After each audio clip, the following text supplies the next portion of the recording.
oleh dua pemateri nih, yaitu Setiza Anin Ditagiani dan Nadifa Salsabila.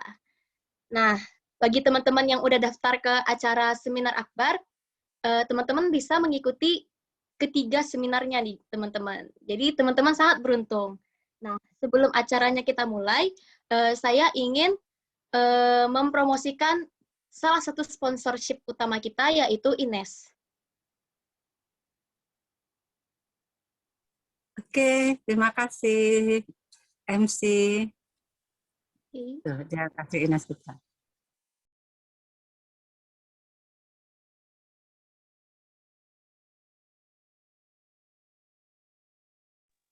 Sudah bisa mulai, Mbak?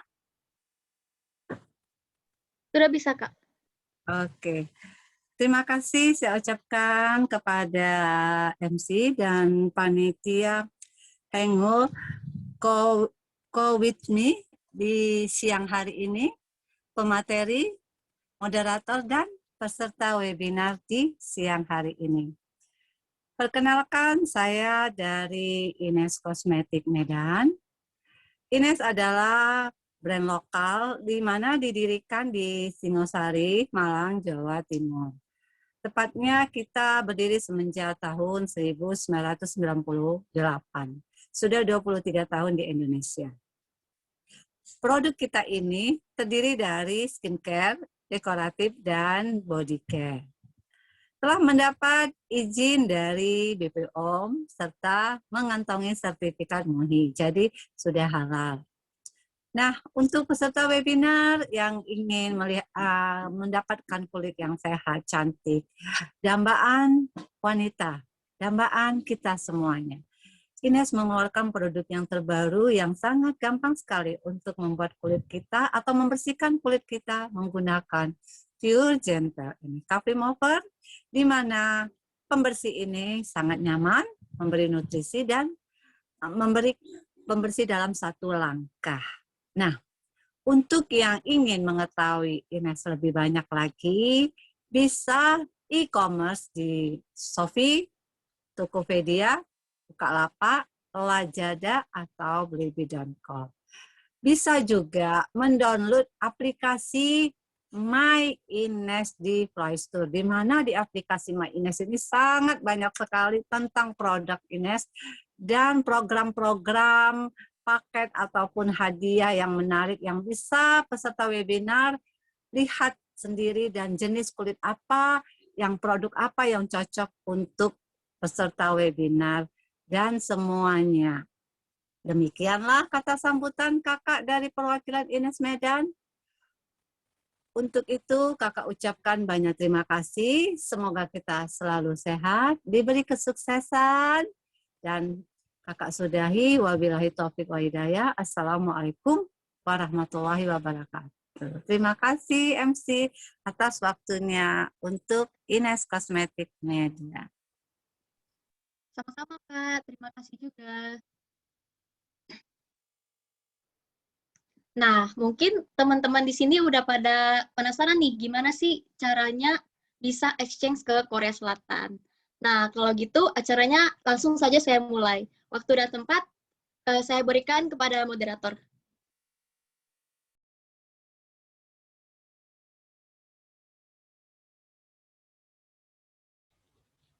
Oke, terima kasih kepada Safira. Terima kasih kepada Safira selaku MC hari ini karena sudah diserahkan ke saya selaku moderator. Sebelumnya, perkenalkan nama saya Azhar Sabila yang kali ini akan menemani teman-teman semua buat belajar tentang exchange itu gimana sih teman-teman. Dan di pemateri yang pertama kita punya pemateri narasumber yang luar biasa nih, ada Kak Cetiza. Kak Cetiza, apa kabar? Halo, baik. Alhamdulillah baik. Alhamdulillah. Puasa lancar? Lagi berhalangan kebetulan. Hari ini kita bakal ngobrol banyak nih ya Kak Cetiza, iya nggak nih? Yes, Dan yes. Kak Cetiza ini sebelumnya kita bakal baca CV Kak Cetiza dulu, boleh? Di share screen terlebih dahulu, kita kenalan dulu nih Kak Cetiza teh siapa sih sebenarnya?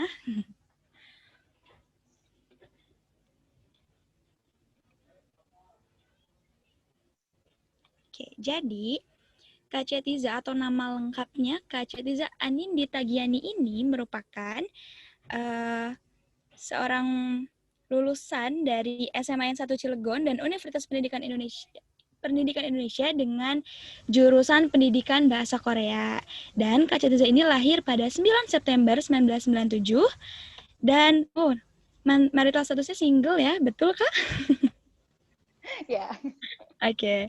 Jadi Kak Cetiza ini memiliki beberapa experience sebelumnya, yaitu yang pertama pada tahun 2016 pernah mengikuti quiz on Korea partisipan, terus pernah ikut Buchechum atau Korea Traditional Fan Dance Performer at Korean Day UPI 2017, mengikuti Korean Translator Mostly News at K-pop Fanbase It's Me 101. Terus pada tahun 2018 pernah menjadi interpreter at study in Korean Fair in Indonesia dan performer with Jajangmu at Korean Day UPI. Menjadi guest star with Jajangmu at Kampung Korea. Pada 2019 pernah menjadi guest star with Jajangmu at Insert Live K-pop. Pernah menjadi interpreter at Samsung One Week, student exchange and internship program at Son Chung-hyang University, Asan City, South Korea di spring semester. Pernah menjadi speaker at How to Study in Korea, workshop held by Korean Studies Research Center atau KSRC. Dan pernah menjadi interpreter at Study in Korea Education Fair, located in UHAMKA Jakarta dan UPI Bandung. Dan pernah meraih pada tahun 2017 menjadi second winner of 2017 Indonesia Student Korea Speech Song K-pop Dance Contest, Exemplary Performance Award at 5 Southeast Asian Sungkyung Korea Rating Contest. Pada 2018 menjadi third winner of 2017 Indonesia Student Korea Speech K-pop Dance Contest, Excellent Award in completing the internship program at Sonchunyang University, Asan City, South Korea. Untuk itu, boleh langsung ke Kak Setizanya sendiri, kita dapat materi dulu, lalu nanti kita ada tanya jawabnya. Boleh, mungkin PPT-nya ya.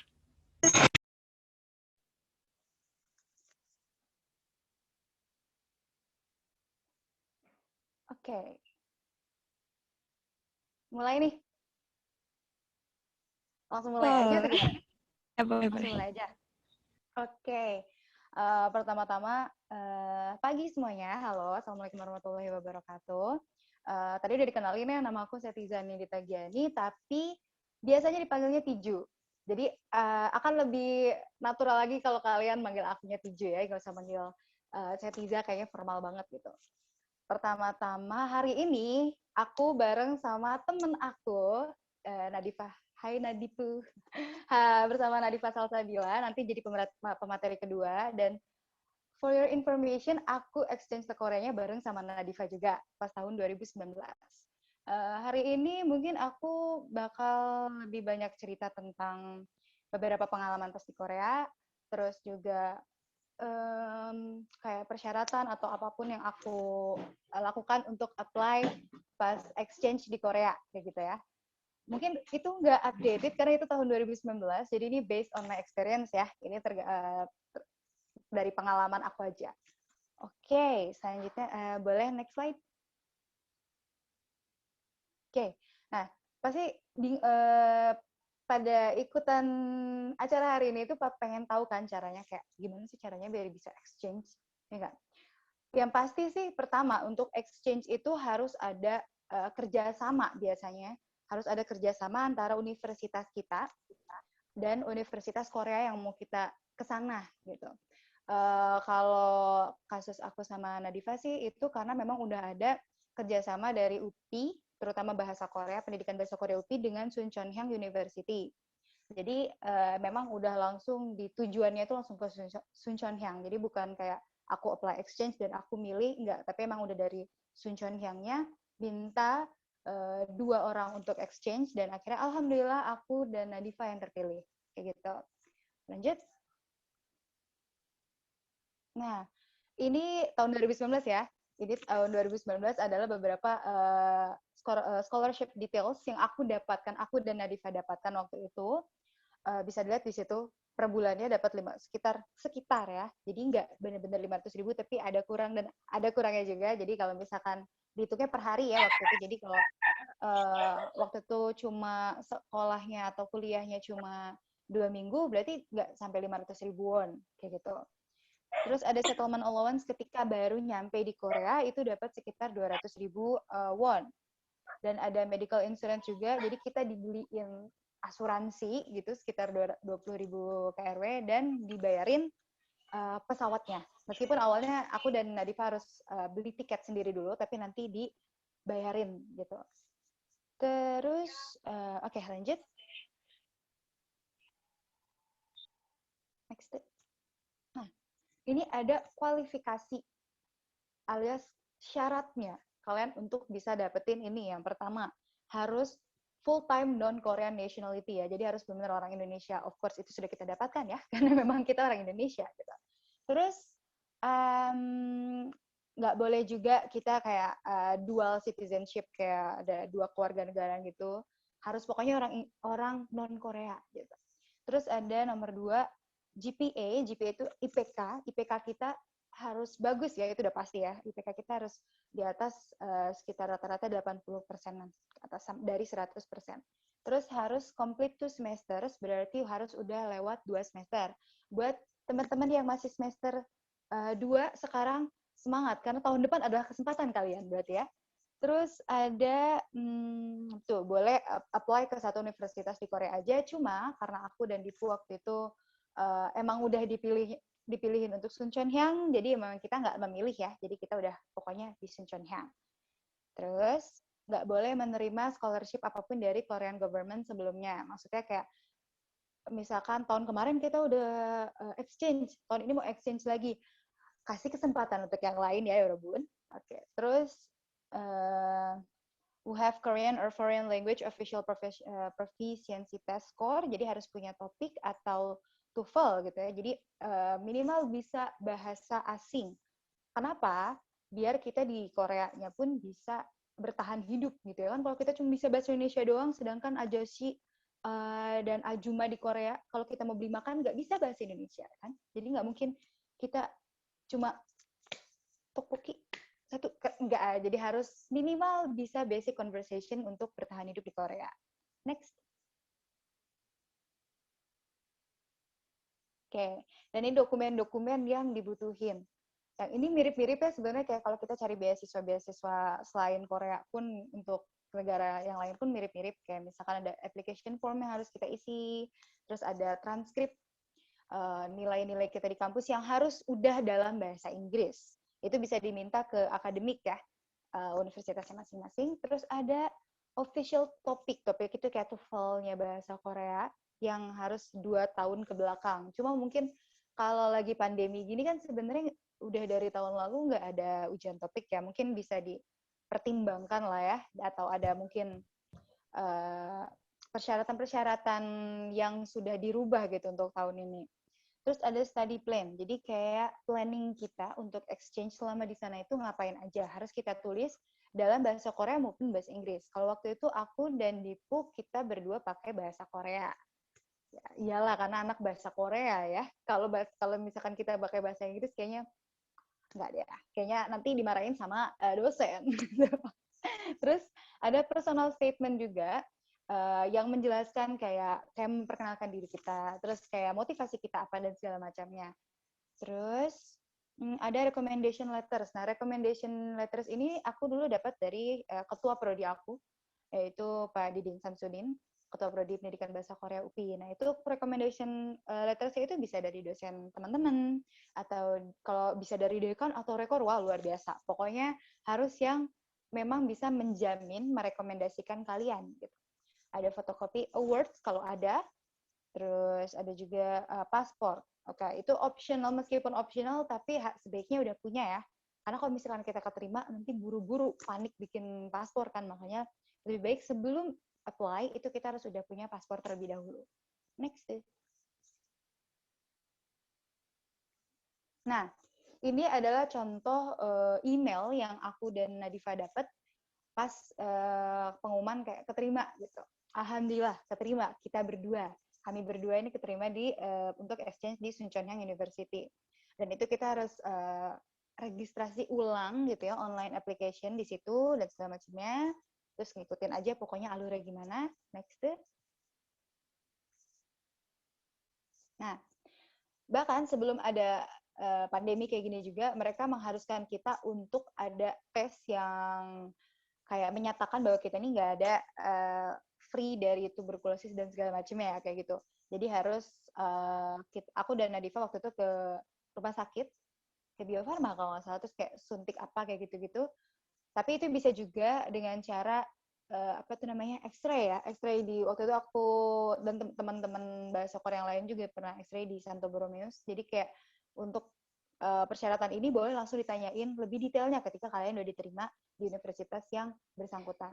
Atau mungkin kalau pandemi kayak gini butuhnya swab test ya, butuhnya pastinya yang berhubungan dengan COVID-19 gitu. Next. Nah, ini persiapan pembuatan visa. Kenapa paspornya ada banyak? Karena kalau kayak yang udah disebutin sama Kak Azhara tadi, itu kan aku di sana bukan sekedar exchange, tapi aku ada internship program. Jadi aku PPL di Korea bersama 21 teman lainnya. Jadi ada totalnya 23 mahasiswa pendidikan bahasa Korea yang ke Korea untuk PPL, dan itulah paspor-paspornya. Kalau dulu mungkin pembuatan visa nggak terlalu ribet kayak sekarang ya. Setahu aku sekarang, karena aku pun kerja dengan sama atasan orang Korea yang dia juga mau ke Indonesia, ngurus visa itu tidak semudah dulu. Jadi harus banyak proses-proses yang berubah dari dulu dan sekarang. Kalau misalkan teman-teman mau ada kepikiran untuk exchange, lebih baik cari informasi dari sekarang. Jadi ketika nanti harus udah ngurusin visa, ngurusin ini segala macam, itu langsung tak, nggak bingung lagi. Oke, next. Nah, ini jadwal mata kuliah yang aku ambil ya. Jadwal mata kuliah yang aku ambil dengan yang karena Diva ambil itu beda. Jadi itu memang kita dikasih pilihan nih mau ngambilnya apa, tapi nggak yang sebebas-bebasnya. Tapi di situ misalkan udah ada list dan aku memilih yang mana. Ini yang aku ambil ada Korean speaking, beginning Korean traditional dance, Korean business, Korean writing, introduction to documentary film, dan Korean culture and society. Oke, next. Nah, kalau dulu aku dan Nadifa sebelum masuk kelas itu ada Korean placement test. Jadi kita masuk kelas yang mana itu ditentuin dari tes di awal. Jadi nanti dapatnya apa nih, level 1, 2, 3, 4, atau 5. Yang nggak ada sih kemarin, nggak ada yang sampai 6. Sebenarnya kalau topik kan sampai 6 ya, cuma kemarin di SCH cuma sampai level 5 aja. Nah, yes, kalau Korean class udah pastinya pengantarnya bahasa Korea ya. Semakin tinggi tingkatannya atau semakin tinggi levelnya, itu semakin gurunya tidak mau ngomong bahasa Inggris. Ngomong bahasa Korea terus. Kecuali mungkin yang masih beginner kayak level 1, level 2 itu masih ada percampuran bahasa Inggris dan bahasa Koreanya ya. Kalau dulu dia nggak ngomong bahasa Korea sama sekali. Salah. Dia nggak ngomong bahasa Inggris sama sekali, dia ngomongnya full bahasa Korea. Bahkan karena aku sendiri, jadi aku beda kelas sama Nadifa. Aku sendiri ini orang Indonesia, sisanya teman-teman aku orang Cina.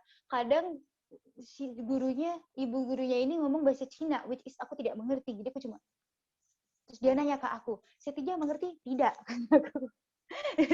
Jadi karena memang satu kelas ini semua dia orang Cina, aku doang yang orang Indonesia. Jadi kayak challenge banget ya. Jadi kalian juga harus mempersiapkan kayak gitu ya. Gimana nih kalau misalkan teman Indonesia yang datang bareng sama kita pas di Korea nggak sekolah sama kita, jadi kayak sendirian di kelas gitu, harus dipersiapkan ya. Jadi kita tidak boleh introvert banget, jadi kayak harus cari teman juga di Korea. Kayak semangat. Next deh. Oke, ini kondisi kelas dan sekitarnya di Suncheonhyang ya, di SCH. Itu bisa dilihat sendiri, mirip-mirip kayak universitas di Indonesia sih ya. Kayak si meja dan kursinya itu satu-satu sendiri gitu. Oke, next. Nah, ada juga kok kelas yang pengantarnya bahasa Inggris. Jadi biasanya pas kita sebelum milih kelas itu ada keterangannya. Apakah pengantarnya bahasa Inggris atau bahasa Korea. Nah, ini yang pengantarnya bahasa Inggris ini yang aku foto Ini tuh pas lagi kelas Korean Culture and Society. Jadi memang itu belajar tentang kultur di Korea seperti apa, tapi bukan kultur K-pop dan K-drama yang seperti kalian pikirkan ya teman-teman. Ini benar-benar belajar kayak Korea itu dulu pas mereka zaman krisis moneter, pas mereka zaman masih apa tuh mudang tuh apa ya, kayak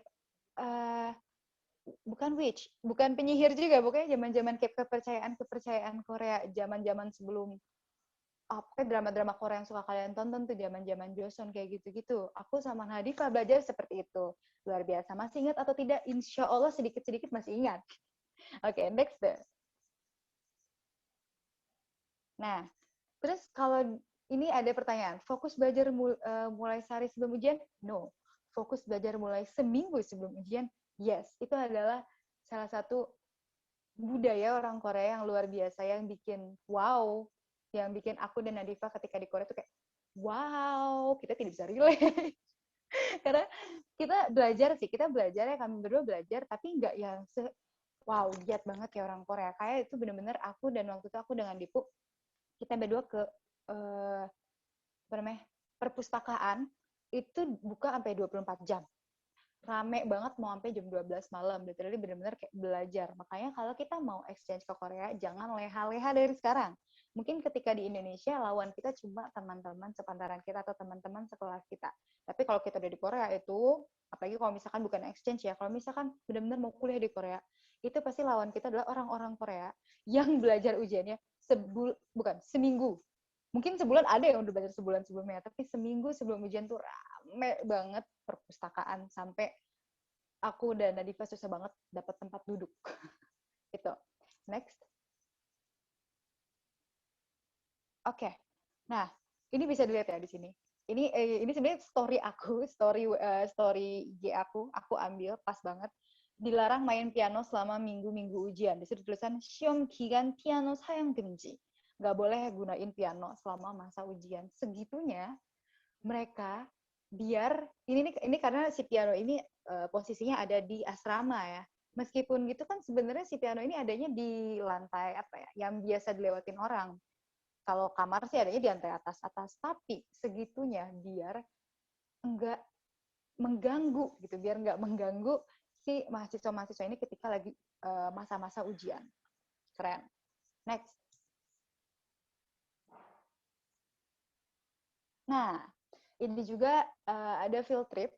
Jadi ini dari mata kuliah Korean Culture and Society. Ini udah masuk ke pengalaman aku selama exchange ya. Waktu itu aku sebenarnya ke Sudoksa Temple ini bareng sama Kanadifa. Cuma saat itu karena Kanadifa lagi kurang enak badan, jadi akhirnya nggak ikut sampai atas nih. Jadi nggak ada di foto ini, sayang banget. Nah, capek sih ya, sangat capek sekali sampai atas. Kan ibaratnya kita kayak lagi hiking gitu, diajak ke atas banget ke Sudoksa Temple ini. Cuma seru. Jadi ini salah satu pengalaman yang bisa didapetin sama teman-teman kalau exchange ke Korea. Dan kalau ngambil mata kuliah yang tepat ya. Jadi boleh tanya-tanya dulu nih ke yang sebelum-sebelumnya, misalkan, yang ada field trip yang mana aja gitu. Oke, next. Nah, ada field trip juga ke Hyundai. Ya, Hyundai ya, tapi kalau Hangulnya Hyundai gitu. Ini dari mata kuliah Korean Business. Dan itu kita diliatin kayak di pabrik pembuatan mobilnya di sana kayak gimana. Canggih sekali. Gitu. Next. Nah, ini ada beberapa foto-foto yang memperlihatkan lingkungan sekitar di Suncheonhyang ya. Ini ada tangga, yang dimana tangga ini kalau waktu itu ada dosen aku datang nih ke Korea, terus dia bilang itu mereka menyebut itu adalah tangga Siratul Mustaqim. Karena saking tangganya itu jauh banget, panjang banget dari bawah ke atas. Bahkan pertama kali aku naik situ, pas pertama banget nyampe di Korea, luar biasa ya Rebun, capek. Sampai atas tuh belum sampai atas nih, baru sampai tengah-tengah aku udah istirahat ya udah. Karena biasanya kan kita di Indonesia tuh jalan ya minimal pakai ojek gitu. Kalau malas kita ada Gojek. Kalau di Korea tidak. Jadi benar-benar naik tangga dan itu capek banget. Cuma setelah udah berbulan-bulan udah terbiasa sih, udah kayak jago. Terus di foto yang kedua nih yang tengah, nggak kelihatan ya, mungkin nggak terlalu kelihatan, cuma itu tulisannya, siapa yang habis sholat id langsung kuliah? Aku. Yes. Jadi aku nggak bisa, waktu itu, karena di Korea kan nggak ada libur lebaran, kayak misalkan seminggu tidak ada Eurobun, jadi aku harus kuliah. Meskipun sebenarnya boleh sih izin, cuma aku udah kebanyakan izin karena sakit di mata kuliah itu, jadi aku nggak bisa izin lagi. Aku nggak enak gitu kan, aku mau izin lagi. Jadi akhirnya aku sholat id, habis setelah sholat id, buru-buru langsung balik lagi, aku masuk kelas. Kayak luar biasa. Sedangkan Kak Nadifa waktu itu enak banget bisa sholat idnya di Seoul. Aku tidak bisa. Itu benar-benar aku sendirian gitu balik lagi ke SCH. Dan ya, suatu pengalaman yang luar biasa. Malam takbirannya bisa dilihat yang di paling kanan, malam takbirannya ngapain? Kerja kelompok, luar biasa. Itu mungkin pengalaman yang mungkin bisa didapetin sama teman-teman kalau exchange di Korea, kebetulan lagi bulan puasa dan lagi pas lagi dapat lebaran gitu ya. Next please. Nah, ini ada foto-foto juga. Beberapa foto ini yang bisa dilihat ya, di situ ada di sini ada sneak peek ya, di paling ujung paling kanan bawah tuh ada Kak Nadifa. Hai Kak Nadifa yang akan presentasi setelah aku. Terus ada juga itu yang ada bendera Indonesia, itu waktu itu ada aku lupa nama acaranya. Global apa tuh? Aku lupa. Mungkin nanti bisa dijelasin sama Kak Nadifa ya. Aku lupa. Ada acara gitu kayak negara-negara. Jadi teman-teman exchange lainnya kan ada dari Indonesia, ada dari Filipina, ada dari Vietnam dan segala macam. Itu kita ngumpul dan kita kayak ngeliatin budaya-budaya apa aja sih yang ada gitu di negara masing-masing. Dan kebetulan aku bawa seragam SMA. Nggak tahu, aku iseng aja gitu pengen bawa seragam SMA. Dan aku pakai seragam SMA aku di situ. Terus ada juga foto-foto lain kayak yang aku lagi megang Bu Cecum yang megang kipas itu di kelas Korean Traditional Dance. Terus ada juga yang atasnya itu bisa dilihat itu teman-teman Cinaku. Jadi literally bisa dilihat di situ di kelas aku doang orang Indonesia. Sisanya adalah teman-teman aku adalah orang-orang dari Cina gitu ya. Terus ada juga yang di tengah, yang paling atas tengah itu aku, Kak Nadifa dan teman-teman yang lainnya lagi makan-makan buat bukan merayakan sih, lebih kayak welcoming gitu, kayak satu dorm. Jadi waktu itu dormnya kamarnya itu kayak satu kamar, tapi isinya itu ada sekitar 12 orang. Jadi satu dorm ada 6 kamar, setiap kamar ada 2 orang. Nah, kebetulan aku sama Kak Nadifa satu kamar, terus ada yang lain kayak gitu. Itu sih pengalaman-pengalaman aku pas Korea. Udah, next. Sudah deh, sebenarnya itu sih aku mau berbagi pengalaman aku pas di Korea dan persiapan-persiapan selama sebelum exchange di Korea. Dan kalau misalkan ada yang mau nanya, boleh langsung tanya. Ini langsung tanya jawab ya? Kalau misalkan langsung tanya jawab, boleh langsung nanya. Atau boleh juga kalau misalkan baru kepikiran nanti, itu di situ ada email aku maupun ada Instagram aku, boleh langsung tanya ke situ. Oke, sekian dari aku. Terima kasih. Oke, terima kasih Kak. Keren banget ya ternyata di Korea teh banyak kegiatan-kegiatan yang kita nggak ngebayangin gitu bakal ada kejadian-kejadian itu. Kayak tadi Idul Fitri, sholat Idnya gimana, puasanya gimana. Mungkin dari waktu juga beda ya Kak puasanya, atau lebih lama kah atau gimana?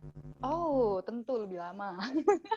Tapi nggak kerasa beneran. Nanti mungkin Kak Nadifa bakal cerita juga ya. Itu bener nggak kerasa. Lebih kerasa, jujur ya kalau aku pribadi, aku lebih kerasa pas di Indonesia, lebih ngerasa kayak capek gimana. Tapi kalau di Korea itu kayak nggak kerasa gitu. Karena sebenarnya di Korea itu dari subuhnya juga lebih cepat, jam 4, sekitar jam 4 itu udah, jam 4-an itu udah subuh.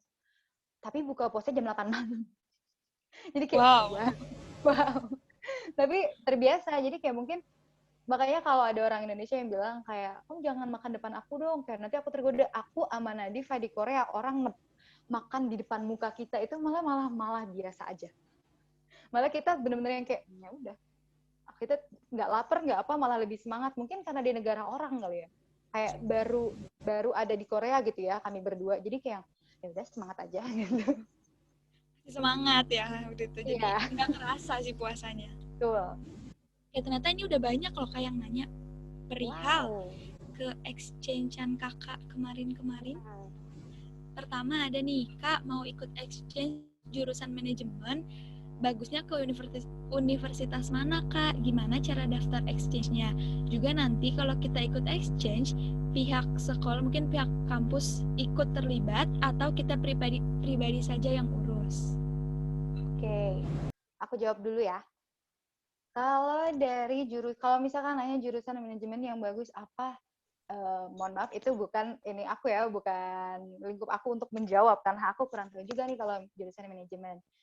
Balik lagi sih ke peraturan nomor 1, biasanya untuk exchange itu harus ada kerjasama antara jurusannya siapa tadi, sorry?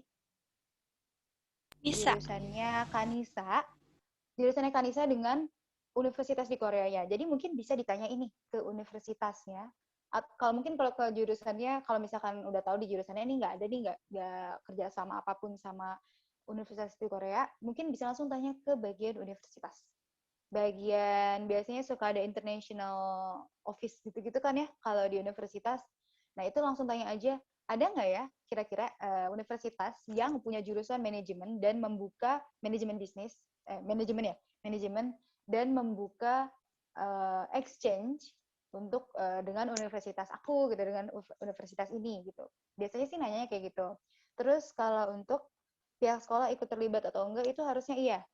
Jadi memang harus ada, ya itu ya, selain ada MOI, jadi misalnya ada kerjasama antara Universitas Kanisa dengan Universitas Korea, ada juga pastinya harus ada bantuan kayak misalkan komunikasi dengan pihak Universitas Koreanya dan segala macamnya. Kalau untuk visa, terus surat rekomendasi dan segala macamnya sih kita urus pribadi. Kan kayak nggak mungkin ya universitas ngurusin segala urusan itu untuk kita langsung gitu. Cuma kita untuk visa, apa ya, waktu itu aku urus pribadi tuh, aku dan Nadifa yang urus itu tuh visa, paspor pasti bikin sendiri. Terus ada personal statement segala macam itu harus bikin sendiri. Dan nggak, kalau mungkin minta dicekin boleh ya, tapi kayak kalau harus nulis itu harus nulis sendiri. Dikirimnya waktu itu ke email juga sendiri. Bikinnya sendiri. Jadi kalau untuk pendaftaran segala macam sendiri, cuma kalau universitas lebih banyaknya ke komunikasi sih. Itu. Ya, Semoga menjawab ya. jadi mungkin kalau dari universitasnya mungkin dari informasinya gitu ya Kak. Betul, informasinya gitu. Kita lanjut nih ke pertanyaan selanjutnya dari Kak. Tadi Kak Nisa, sekarang Kak Niza, beda S sama Z. Katanya gini, untuk persyaratan yang harus kita penuhi tadi ada IPK. Jadi berapa minimal IPK yang harus kita capai? Dan yang kita tahu saat ini lagi pandemi, bagaimana cara mengurus surat rekomendasi Kak? Terus berapa minimal skor TOEFL untuk persyaratan exchange? Boleh Kak? Oke. Tadi Kak Nisa, sekarang Kak Niza ya. Oke. Nah, kalau untuk IPK di situ tulisnya kan 80% dari 100% ya. Berarti kalau dari 4, oh my God, aku sangat jelek di matematika. Berapa tuh 80% dari 4? Itu mungkin sekitar 3,5 ke atas mungkin. Karena kita pun kalau mau cari beasiswa di Indonesia, biasanya persyaratannya 3 atau 3,5 ke atas ya biasanya. Mungkin persiapin aja IPK-nya di atas 3 atau 3,5 itu udah aman. 3,5 ke atas itu udah aman banget. Terus, kalau lagi pandemi ngurus surat rekomendasi itu bisa dengan cara kita hubungi langsung aja dosen kita atau orang yang mau kita mintain rekomendasinya. Mungkin kalau tahu lah ya, mungkin yang lebih tahu Kaniza ya untuk dosen-dosennya seperti apa, mungkin bisa lewat WA kalau dosennya agak lebih santuy, atau bisa lewat email, atau bisa email dan WA itu udah pilihan jalur pertama ya, yang terbaik ya. Karena kita harus nanya dulu kesediaannya. Kalau misalkan oke, kata dia, terus dia bilang, kamu datang aja ke rumah saya tuh gimana-gimana. Nah, itu selanjutnya bisa diurus dengan dosen atau orang yang akan merekomendasikannya masing-masing. Itu. Terus minimal skor untuk TOEFL biasanya itu beda-beda ya. Biasanya itu tergantung dengan universitas atau persyaratan dari Universitas Koreanya. Kalau itu kan TOEFL. Kalau aku sih taunya kalau TOEFL aku kurang tahu ya. Mungkin harus 500 ke atas itu udah paling baik ya, tapi nggak menutup kemungkinan ada yang ngasih persyaratan 450, 480 ke atas. Kalau topik sih, aku kan karena aku anak bahasa Korea gitu, jadi aku tanya kalau topik bagusnya lulus topik 2 itu udah minimal banget. Berarti topik level 3, 4, 5, 6 itu udah sangat bagus kalau untuk topik. Kalau untuk TOEFL, ya, untuk TOEFL menurut aku 480 sampai 500 ke atas itu udah paling aman menurut aku ya. Gitu. Oke, semoga membantu. Oke, kita lanjut lagi nih Kak. Ya. Jadi mungkin ini banyak banget yang nanyain, tadi aku lihat juga pada penasaran. Jadi sebenarnya exchange ini tuh apakah cuman dari bahasa Korea aja atau dari luar bahasa Korea sih Kak bolehnya? Atau Kakak pernah menemukan teman di sana yang bukan anak bahasa Korea? Oke, banyak. Banyak yang bukan jurusan bahasa Korea. Karena yang jurusan bahasa Korea ketika aku exchange di SCH itu cuma aku, karena Diva, dan 2 teman kami berdua yang dari UGM jurusan bahasa Korea. Jadi cuma 4 orang doang yang jurusan bahasa Korea. Sisanya ada yang jurusannya keperawatan, ada yang jurusannya manajemen, ada yang jurusannya bisnis, dan itu biasanya dia dari Amerika.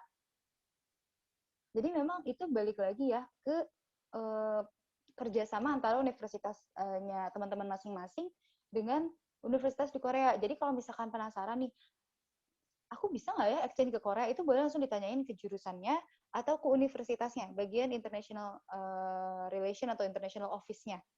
Karena kita nggak akan tahu kita bisa exchange atau apa enggak. Karena kalau exchange tuh harus minimal ada kerjasama. Kan exchange kan pertukaran ya. Harusnya memang ada pertukaran nih dari Korea ke Indonesia. Tapi biasanya kalau Korea kadang mereka nggak ngirim orang Korea ke Indonesia sih. Biasanya banyaknya kita yang ke sana aja gitu.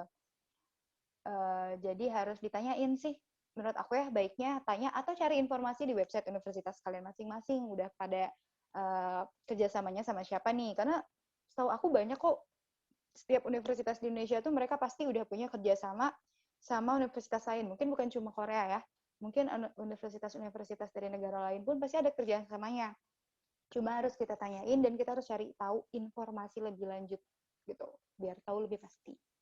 Gitu. Oke, kita lanjut lagi nih Kak. Jadi ada juga ini Kak Tesya dan Kak Auliana nanya perihal, jadi ini untuk ngambil exchange ini apakah harus S2 atau boleh S1? Dan mau minta tipsnya untuk nulis study plan-nya. Oke. Nah, dari untuk Kak Tesya, untuk exchange Korea itu harus S2 atau bisa dari awal mau ambil S1? Enggak. Untuk exchange itu mungkin ini bukan exchange kali ya, maksudnya lanjut studi ke Korea, mungkin maksudnya karena kalau mau ambil S1 itu kita jatuhnya bukan exchange, karena exchange itu biasanya cuma 4 bulan, paling lama mungkin setahun gitu ya di Korea, karena pertukaran. Tapi kalau kita mau study abroad, kita mau ke Korea, itu jalurnya kita beda. Kita lewatnya langsung GKS aja, kalau mau dapat kalau GKS itu nama lain dari KGSP ya, atau LPDP gitu kan, kita cari langsung dari situ aja. Jadi boleh kalau mau dari awal mau ambil S1, boleh. Mau S2, boleh. S3, boleh. Tapi setahu aku, pengalaman aku nyari informasi gitu ya, untuk beasiswa di Korea, persaingan S1 itu jauh lebih ketat daripada untuk kita nyari S2 di Korea. Jadi kalau kita nyari S1 itu benar-benar ketat banget. Aku ada kenalan teman aku yang dia udah apply S1 bertahun-tahun. Jadi dia belum kuliah di Indonesia. Dia benar-benar nyobain mau apply di Korea itu sampai bertahun-tahun, sekitar berapa ya? 3-4 tahun baru alhamdulillah keterima tahun kemarin. Keterima beasiswa S1 di Korea. Jadi memang perjuangannya, persaingannya itu seketat itu teman-teman kalau untuk S1. Mungkin kalau S2 dan S3 itu lebih loose lagi karena memang di situ banyak ada beasiswa dosen, penelitian, segala macam kayak gitu-gitu. Kalau exchange beda lagi ya. Kalau exchange itu kita ke Korea 4 bulan, balik lagi dan kita lulusnya di Universitas Indonesia. Gitu. Ada sih yang double degree segala macam tapi itu beda lagi. Oke. Terus tadi study plan ya. Jujur nih, aku sama Kak Nadifa dulu pas nulis study plan itu kita bingung juga. nulis apa ya gitu kan. Jadi lebih ke pakai feeling sih kalau aku pribadi ya, kayak nulis apa ya? Ya udah ditulis aja, kayak misalkan aku dari dulu belajar bahasa Korea itu dari kapan, kenapa aku belajar bahasa Korea, apa tujuan aku belajar bahasa Korea, dan kalau nanti aku exchange di Korea, apa sih tujuan yang mau aku capai ketika aku di Korea gitu. Kayak aku belajar nih untuk apa sih gitu-gitu. Biasanya kalau aku nulisnya lebih ke situ sih. Tuh. Oke, mungkin ini pertanyaan terakhir kali ya, Kak. Mungkin sisanya boleh ke Instagram Kakak Juyeyo. Boleh. Jadi banyak juga tadi ada beberapa yang nanya perihal apakah exchange ini cuma bisa untuk universitas-universitas negeri atau swasta juga bisa nih, Kak? Malah menurut aku swasta itu dia banyak juga kok. Swasta malah jadi tergantung universitasnya, tapi menurut aku gitu, mungkin kelihatannya banyaknya negeri ya, tergantung universitasnya. Kadang ada yang aku pernah dengar cerita, soalnya ada universitas yang dia udah ini nih udah kerja.